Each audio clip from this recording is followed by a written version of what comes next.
Hey, it's E.B. Moss, and this is episode 28 of Insider Interviews. I have an old friend back in the guest spot, the founder and CEO of Sustainable Brands Worldwide, KoAnn Skrzyniarz. Now, since this is a podcast about media and marketing, you probably want to know what's in it for you if we talk about sustainability. And the answer is maybe a big percent of your consumer base. And that's because consumers have raised the bar higher than ever on companies that they'll do business with.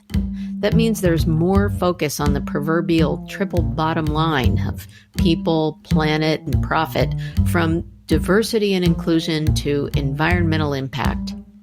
KoAnn and her team lead a global conversation with some of the biggest brands, from Pepsi to Mattel, L'Oreal to 3M, Campbell's, on how to deliver business value through innovation for environmental and social purpose. Some recent examples. Okay, executives at Nike and Chipotle are now going to be compensated on a new set of environmental and social goals.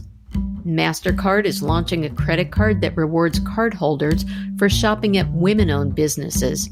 And Visa's data center in Virginia is going to be powered by 100% renewable energy within the next 5 years.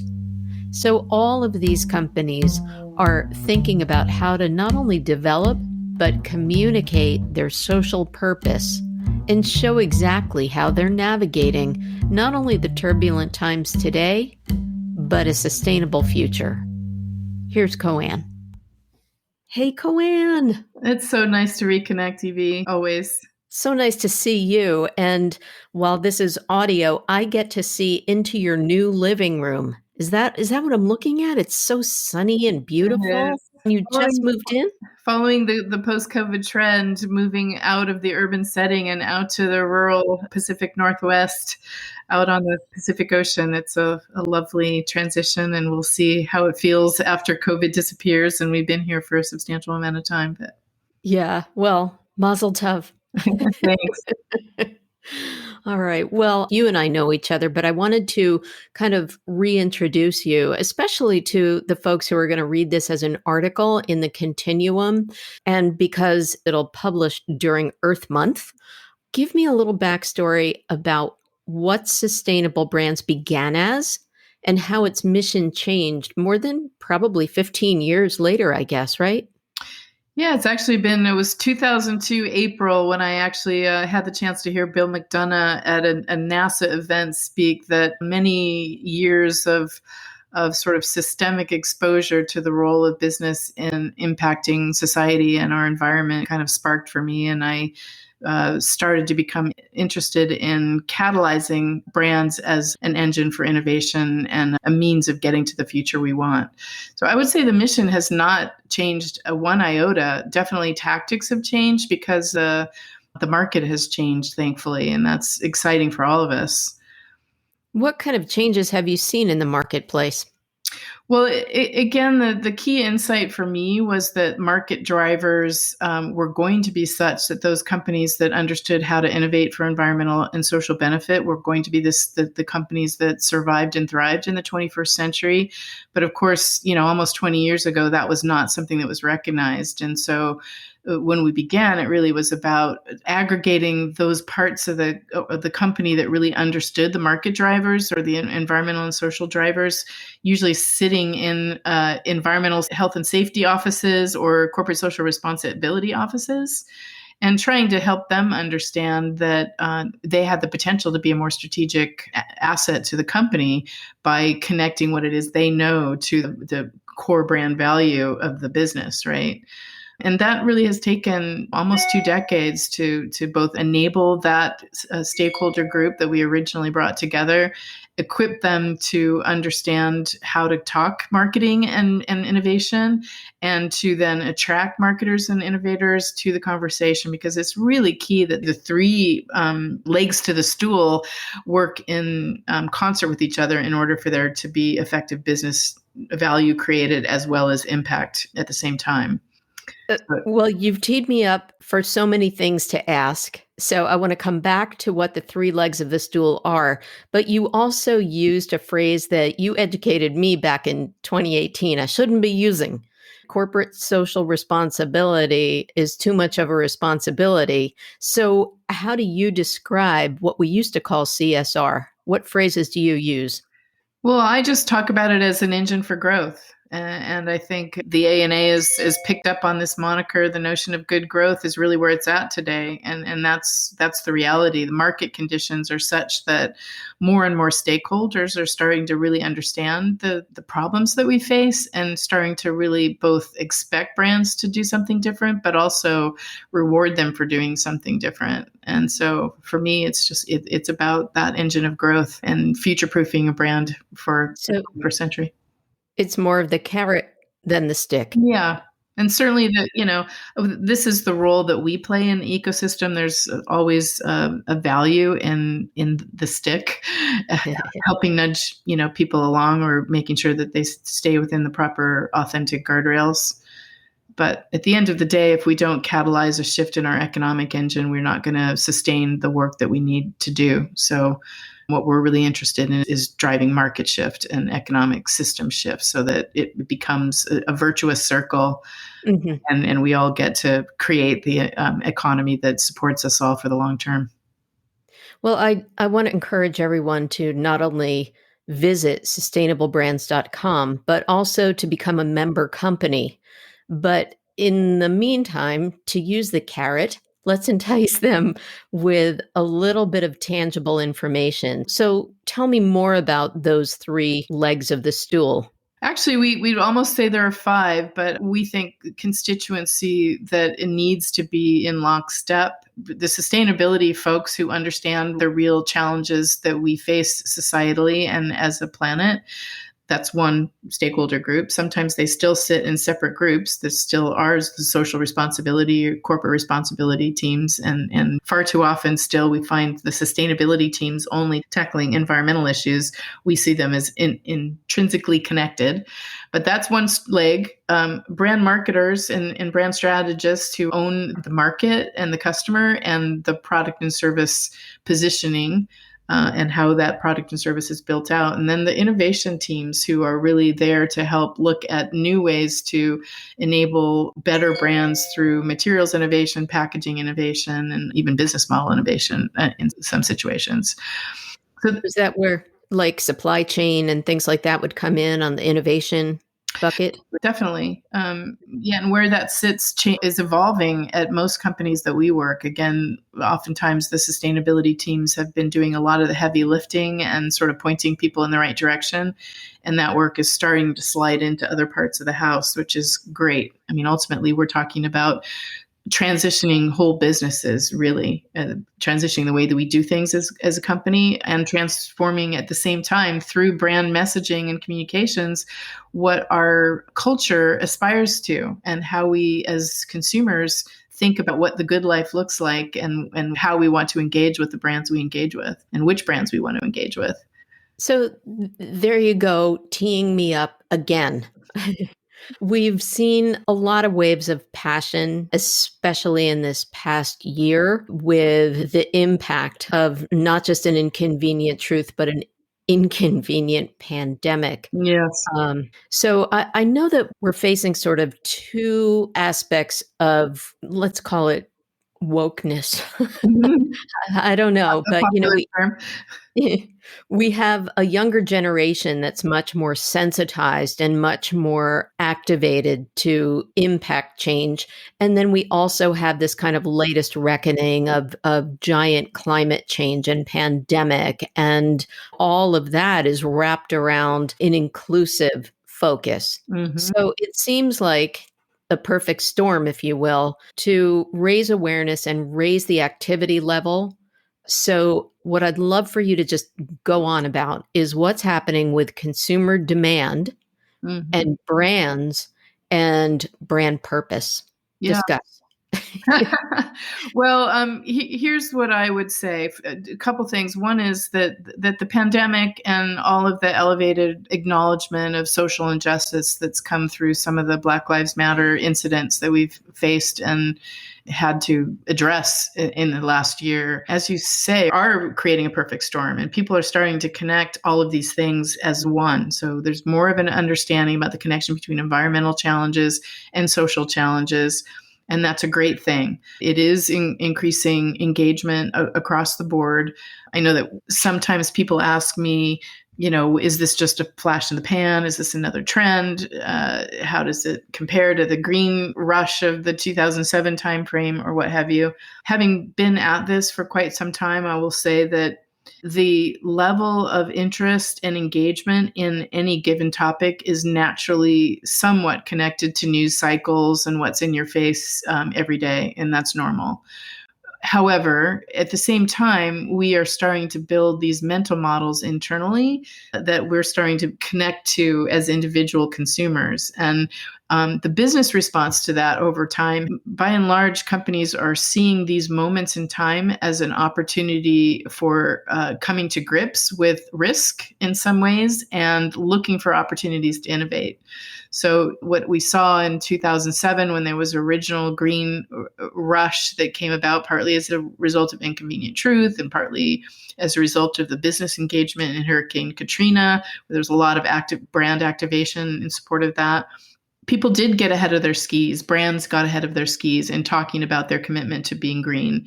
However, when they took the backlash from around claims of greenwash, they maybe stopped talking, but by and large, they actually kept at the work. And so today, when we have a new crisis at the table, I will say that the companies that we have worked with since early 2006 are way more sophisticated in their own internal operations, in their understanding of the landscape, their understanding of systems. And so they're able to take these moments and accelerate work that they're doing built on the work that they've been doing for the last decade. So there definitely is going to be forward progress. No question. We have all kinds of data around that.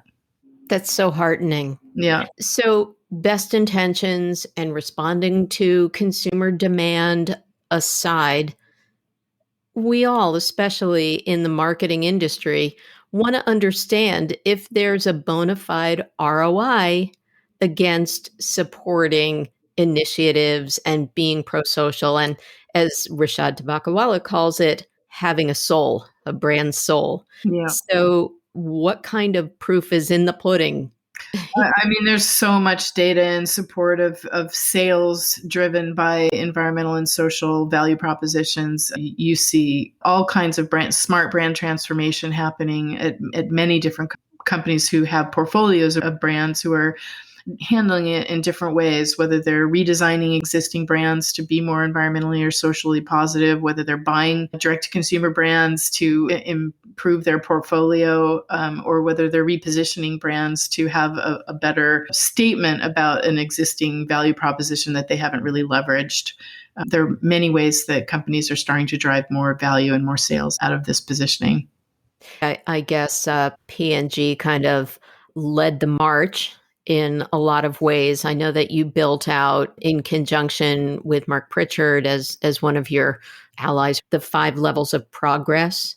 Are you still using that kind of chart or the brand transformation roadmap? Yeah, P&G is a great example of a company that has now seen the opportunity and is using the demonstrated sales performance to justify more innovation. But the reference I made to build, buy, or reposition really came from a Clorox mental model back in early 2008, where they had Brita water filter, was a reposition product that started to speak to the plastics problem. They had Burt's Bees, which they acquired, and Greenworks, which they launched, largest invested launch in their history at that time.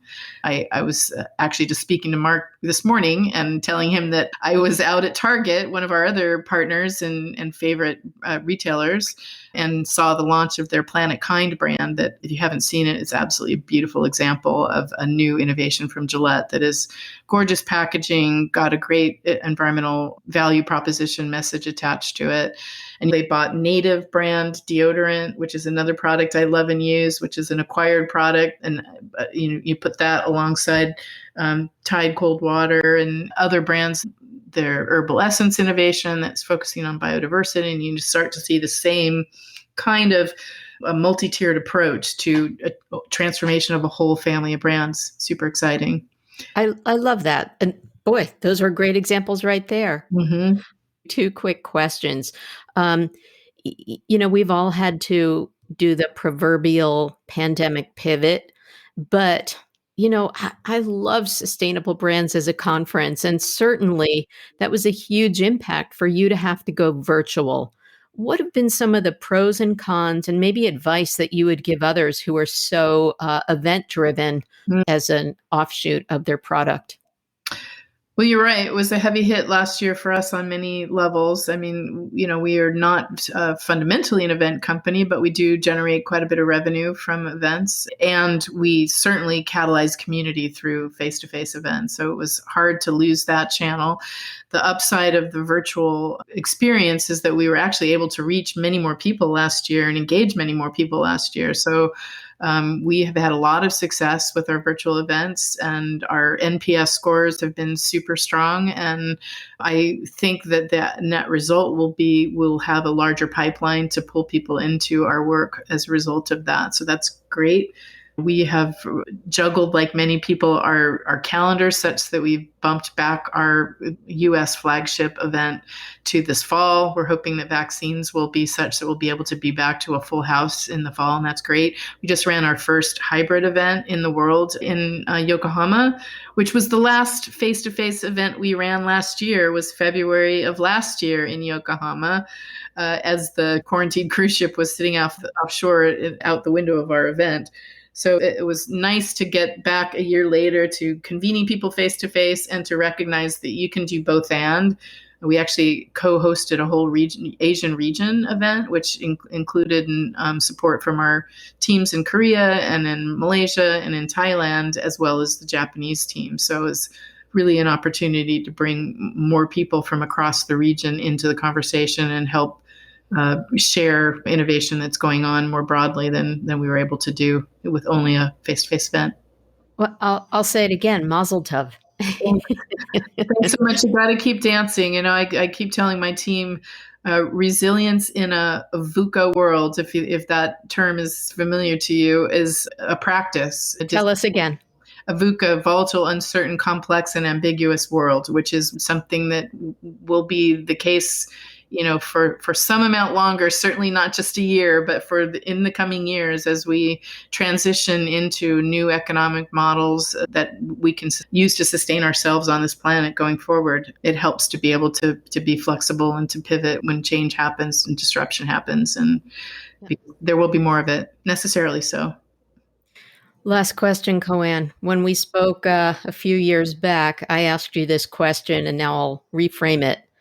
Are you more hopeful in our current political environment for sustainable change? Do you mean as a function of who's in the office of president at the moment, or do you mean? I'll leave that up to your interpretation. I will say I continue to be troubled by the polarity in the world today. And I think that whoever is in charge has got to build a stronger muscle around learning to listen and learning to empathize and learning to hear people who, by and large, are saying more of the same thing than not. But we have just developed a habit of using people's words against them instead of probing underneath the words to understand what's really meant and what's shared. And so while I personally am happy that there has been a shift in leadership at the moment, I still think we have a lot of work to do on both sides and individually in our communities. Even in our families, it's certainly been an interesting truth for me in this last 4 years. Yes. So. That was a beautiful both reality check and clear recommendation for all of us to be more empathetic listeners and better communicators. KoAnn Skrzyniarz, thank you so much. Always a delight to talk with you, and hope to see you again soon, maybe this fall. We'll get there. I hope you got some good insider scoop from this episode of Insider Interviews with me, E.B. Moss. And I hope you'll follow Insider Interviews on Twitter, Facebook, Instagram, and let me know if you have a question or suggestion for a next guest. My theme music was composed and performed by the incomparable and Grammy-winning John Clayton. If I can help you with your company's podcast, please find me at mossappeal.com. And thanks again for listening.